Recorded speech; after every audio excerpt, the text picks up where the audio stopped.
Hello friends, आप लोगों का स्वागत है हाउस ऑफ कॉन्सेप्ट चैनल पे। तो दोस्तों आज हम डिस्कस करने वाले हैं एक इम्पॉर्टेंट कंसेप्ट ग्रुप बाय जो सीक्वल में और हमारे पावर बीआई में काफ़ी एक्सटेंसिवली यूज़ होता है और जिसको यूज़ करके हम अपने डेटा पे एग्रीगेशन परफॉर्म करते हैं। तो सबसे पहले जान लेते हैं ग्रुप बाय होता क्या है। देखिए अगर हम सीक्वल टर्म्स की बात करें तो ग्रुप बाय क्या होता है अपने डेटा को ग्रुप करना किसी एक या एक से ज़्यादा कॉलम्स के अलोंग। किस लिए हम ये ग्रुप बाय कर रहे हैं? ताकि हम कोई aggregate function like sum, mean, min, max, average या फिर काउंट इस तरीके के एग्रीगेट फंक्शंस अपने डेटा पे अप्लाई कर सकें। तो ये तो हो गया बेसिक। पर अगर हम बात करें कि प्रैक्टिकली हम क्यों क्यों अपने डेटा पे ग्रुप बाय अप्लाई करते हैं, तो इसके लिए हमारे को एक डेटा एनालिस्ट का पॉइंट ऑफ व्यू समझना पड़ेगा। देखिए, जब हम डेटा एनालिसिस करते हैं, डेटा के ऊपर एनालिटिक्स करते हैं, तो हमारे को डिफरेंट पर्सपेक्टिव से अपने डेटा को देखना होता है, ताकि हम अपने डेटा के इनसाइट्स को आइडेंटिफ़ाई कर सकें, डेटा के इनसाइट्स को जान सकें कि वो डेटा क्या कह रहा है, उस डेटा से हम प्रिडिक्शन कर सकें। तो जब हम डेटा को डिफरेंट पर्सपेक्टिव से जानने की कोशिश करते हैं, तो इसके लिए मैं एक आपको बेसिक सा एग्ज़ाम्पल देता हूँ कि किस तरीके से हम अपने डेटा के पर्सपेक्टिव को जानते हैं। तो बात करते हैं एक ई-कॉमर्स प्लेटफ़ॉर्म की।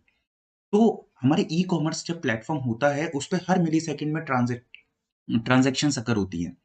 तो जब ट्रांज़ैक्शंस अकर होती हैं, तो वो हर मिलीसेकंड में हो रही हैं, पर हमारे पास हर मिलीसेकंड में हमारे को उस डेटा को के ऊपर कोई एनालिटिक्स करने का मतलब नहीं निकलता है। तो हम क्या करते हैं, हम अपने डेटा को एग्रीगेट करते हैं। एग्रीगेट करते हैं ताकि हम कोई मंथ ऑन मंथ या फिर वीक ऑन वीक ट्रेंड को स्टडी कर सकें, डेटा के एनालिटिक्स कर सकें उस डेटा के ऊपर। तो यही एक मेन पर्पज़ होता है हमारे ग्रुप बाय का। ये क्या करता है, ये हमारा डेटा है उसको एग्रीगेट करता है और उसके ऊपर उस डेटा के ऊपर हमारे को डिफरेंट पर्सपेक्टिव्स देता है, स्टडी करने के लिए। तो ये तो ओवरऑल रहा ग्रुप बाय का कॉन्सेप्ट। अब हम प्रैक्टिकली जानने की कोशिश करेंगे कि किस तरीके से पावर क्वेरी एडिटर में हम ग्रुप बाय का यूज़ करके हम अपने डेटा के ऊपर एग्रीगेट फंक्शंस अप्लाई कर सकते हैं और किस तरीके से हम डिफरेंट पर्सपेक्टिव्स को जान सकते हैं अपने डेटा के through this group by function. मैं एक बेसिक सा डैशबोर्ड भी आज बनाने वाला हूँ आप लोगों के लिए ओवर दैट ग्रुप्ड डेटा। तो सीधे चलते हैं अपने हैंड्स ऑन की ओर। ओके, तो अब फ्रेंड्स हम प्रैक्टिकली समझते हैं किस तरीके से हम अपने डेटा के ऊपर ग्रुप बाय परफॉर्म कर सकते हैं पावर क्वेरी एडिटर के अंदर। पर उसको स्टार्ट करने से पहले दोस्तों मैं आप लोगों को एक इम्पॉर्टेंट चीज़ बताना चाहूँगा, जो ग्रुप बाय का कॉन्सेप्ट है, वो पावर बीआई में मल्टीपल जगह पे हो सकता है।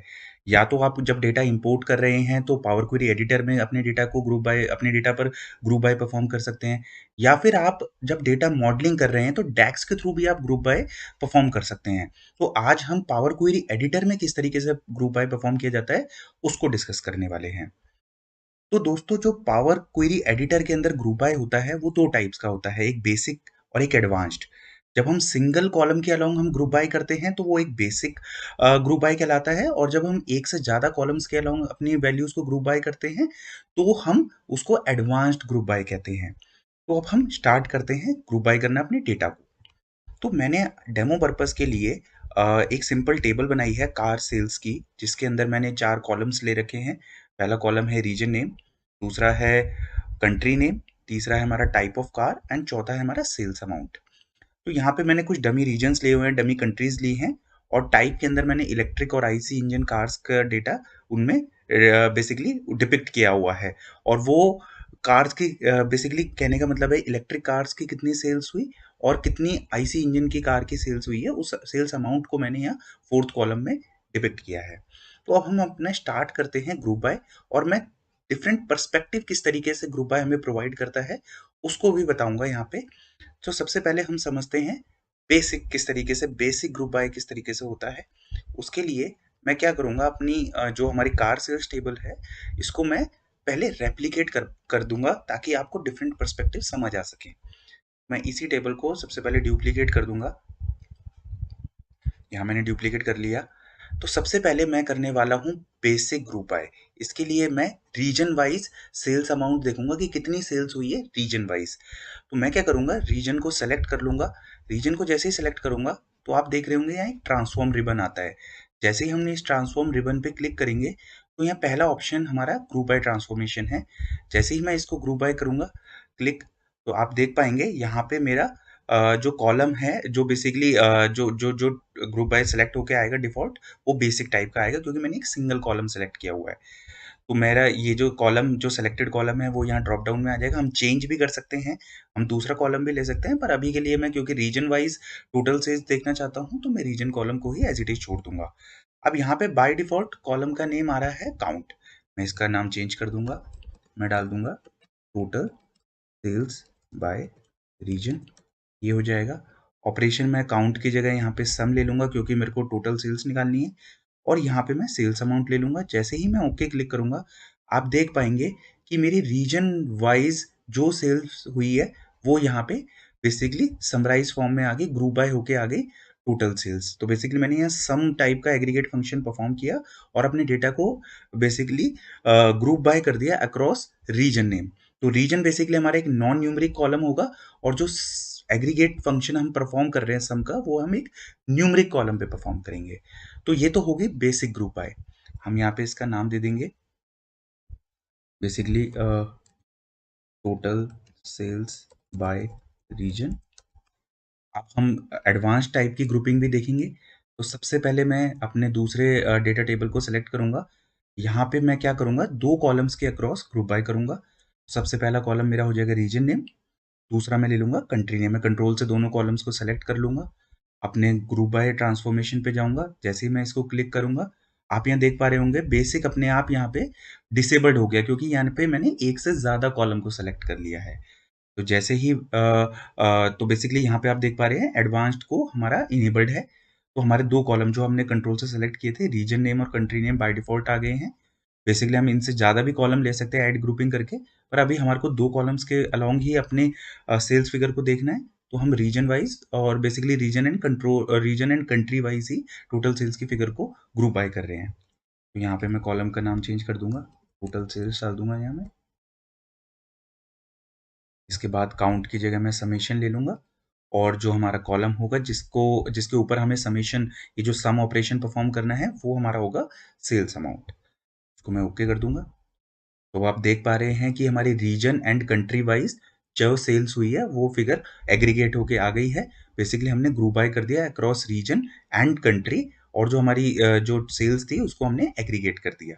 तो ये होगा हमारा एडवांस्ड ग्रुप बाय। इसको मैं नाम चेंज कर दूँगा बेसिकली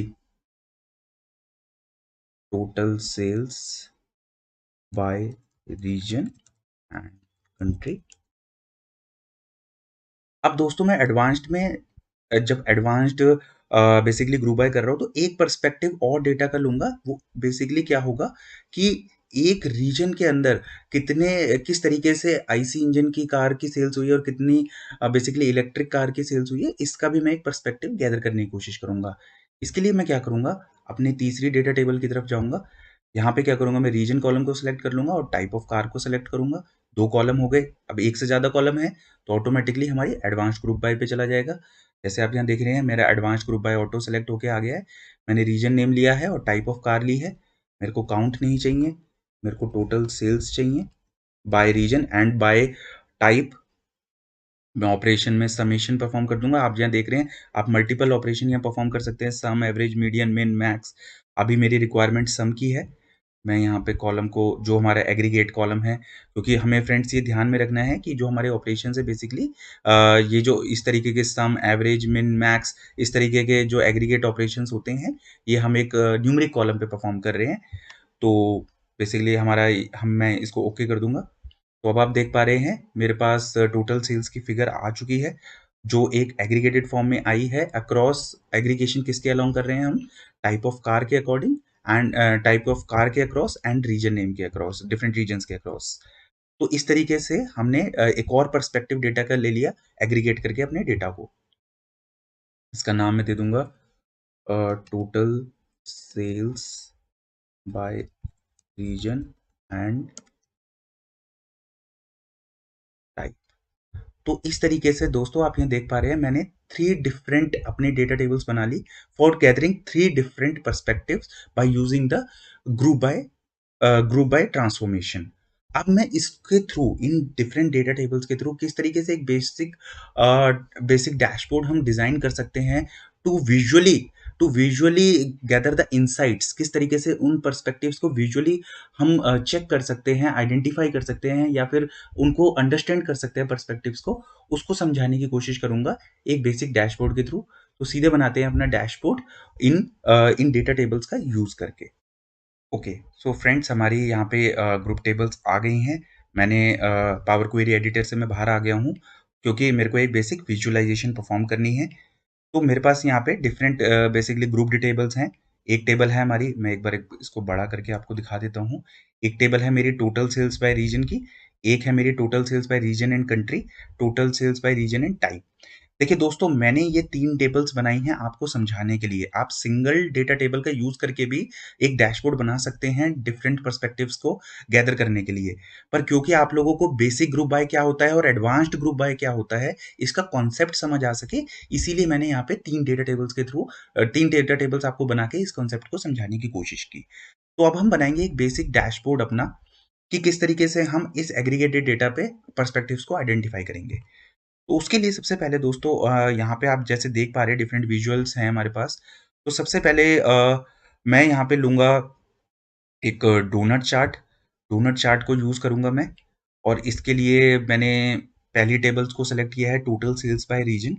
इसमें मैं रीजन नेम को ले लूँगा और बेसिकली हमारा जो एग्रीगेटेड डेटा आया है टोटल सेल्स का बाय रीजन, उसको क्लिक करूँगा। तो आप यहाँ देख पा रहे हैं मेरा एक डोनट चार्ट बन के आ गया है। इसके बाद मैं क्या करूँगा, एक और बेसिकली यहाँ चार्ट ले लूँगा। बेसिकली मैं एक कार्ड टाइप का लूँगा, सॉरी, मैं यहाँ एक कार्ड टाइप का विजुअल और ऐड कर लूँगा। यहाँ पे एक कार्ड टाइप का विजुअल मैंने ऐड कर लिया। ये किस लिए मैं यूज़ कर सकता हूँ, अपनी टोटल सेल्स को दिखाने के लिए। एक तरीके से एक एंड यूज़र जो हमारे एंड यूज़र्स रहेंगे, कस्टमर्स रहेंगे या फिर हायर मैनेजमेंट है, वो देख सके कि हमारी कितनी टोटल सेल्स हुई है। उसको मैं क्लिक कर दूँगा, this will be our total sales. इसका नाम मैं यहाँ पे चेंज करके टाइटल में टोटल सेल्स दे दूँगा यहाँ।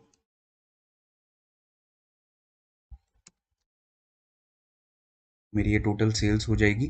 इसको थोड़ा-सा बड़ा कर देंगे हम।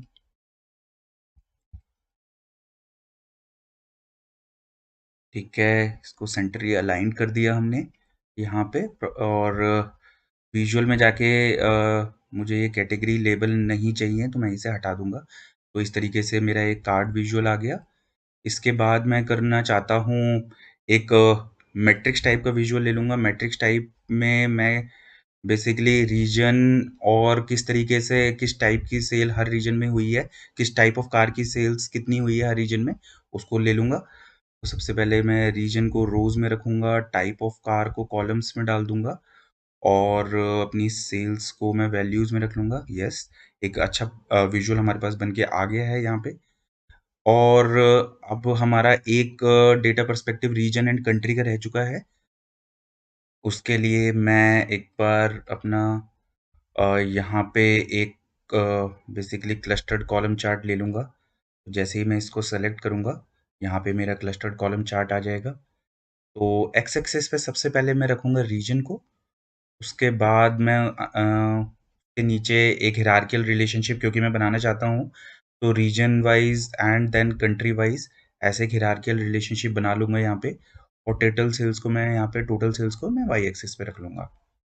तो जैसे अभी आप देख पा रहे हैं मेरा एक कॉलम चार्ट बन के आ गया है। जो बेसिकली जिसके अंदर हमारी total sales region and then country wise display हो रही हैं। तो जैसे बेसिकली हमने क्या किया है यहाँ पे एक बेसिक डैशबोर्ड बना लिया to identify the different perspectives like मैंने अपनी सेल्स को रीजन्स के अलोंग एनालाइज कर लिया थ्रू डोनट चार्ट। मैट्रिक्स के थ्रू मैं डिफरेंट टाइप ऑफ कार्स कितनी सेल्स हुई है डिफरेंट रीजन्स में उसको एनालाइज कर पा रहा हूँ। इसी तरीके से मैं कॉलम चार्ट के थ्रू अंडरस्टैंड कर पा रहा हूँ कि रीजन एंड कंट्री वाइज कितनी सेल्स हुई है। एक मैंने कार्ड विजुअल ले लिया है जो मेरी टोटल ओवरऑल सेल्स जो हुई है डिफरेंट सब रीजन्स को क्लब करके जितना सम टोटल जो हमारी सेल्स हुई है उसको डिपिक्ट कर पा रहा हूँ। तो इस तरीके से हम एक डैशबोर्ड से अपना एक होल विजुअल हो एक डिफरेंट पर्सपेक्टिव्स को गैदर कर सकते हैं। बात रही यहाँ पे कि हम कौन सा विजुअल सेलेक्ट करेंगे, तो फ्रेंड्स एक तो ये रिक्वायरमेंट पे भी डिपेंड करता है हम कौन सा विजुअल सेलेक्ट करेंगे और दूसरा डिपेंड करता है हमारी अंडरस्टैंडिंग ऑफ चार्ट्स कि हमें कितना नॉलेज है पर्पस एक किसी चार्ट के पर्पस से, यानी कि वो किस पर्पस के लिए यूज होता है। मैं जब विजुअलाइजेशन डिस्कस करूंगा डिटेल में, जब आपको डैशबोर्डिंग सिखाऊंगा, तब आपको बताऊंगा एक एक चार्ट का पर्पस क्या होता है, ताकि आप ये डिस्टिंग्विश कर पाए कि किन सिनेरियोज में कौन से चार्ट को हमको यूज करना है। तो अभी इस हमारे बेसिक डैशबोर्ड को थोड़ा-सा और एनहांस कर लूँगा मैं। बेसिकली इसके अंदर मैं थीम्स चेंज कर सकता हूँ। इसको मैं डार्क थीम में ले लूँगा। ओके, मैंने डार्क थीम में ले लिया। अगर आप चाहते हैं तो इनके कलर्स भी इन विजुअल्स के चेंज कर सकते हैं। तो अभी आप जैसे देख पा रहे हैं, मैंने एक बेसिक सा डैशबोर्ड बनाया है अपनी क्लाइंट की अंडरस्टैंडिंग के लिए, ताकि मेरा क्लाइंट जो हो, मेरा जो बिज़नेस है, मेरा जो एंड यूज़र है, वो ये जान सके कि रीजन वाइज़ कितनी हमारी सेल्स हुई है, या फिर टाइप ऑफ कार्स जो है हमारे डिफरेंट रीजन्स में उनकी कितनी सेल्स हुई है, या फिर हमारे रीजन वाइज़ जैसे रीजन 1 के अंदर मेरे पास 5 बेसिकली 4 कंट्रीज़ थी, उनकी कितनी सेल्स हुई है। इन सारे पैरामीटर्स को मैं आइडेंटिफ़ाई कर पाऊँ। इसी तरीके से जैसे मैं देख पा रहा हूँ रीजन 4 में एक कंट्री थी, उसकी बेसिकली सेल्स सबसे ज़्यादा थी, वहाँ पे सेल्स सबसे ज़्यादा थी। तो इन इन विजुअल्स के थ्रू मैं इन पर्सपेक्टिव को बहुत ईज़िली आइडेंटिफ़ाई कर पाया। तो यही एक हमारा बेसिकली एक यूज़ केस रहा हमारे डेटा को ग्रुप बाय करने का, कि मैं अपने डेटा को बोर्ड के थ्रू रिप्रेज़ेंट कर पाया, और उस डैशबोर्ड पे रिप्रेज़ेंट करने के बाद डिफरेंट पर्सपेक्टिव्स को ईज़िली गैदर कर पाया। तो मुझे उम्मीद है फ्रेंड्स आपको ये ग्रुप बाय का कांसेप्ट समझ आया होगा। तो फ्रेंड्स अगर आपके कोई डाउट्स हैं इस कॉन्सेप्ट से रिलेटेड, तो आप ज़रूर कमेंट सेक्शन में शेयर करें, मैं उनको रिप्लाई करने की कोशिश करूँगा। मिलते हैं नेक्स्ट वीडियो में, तब तक के लिए थैंक यू, धन्यवाद।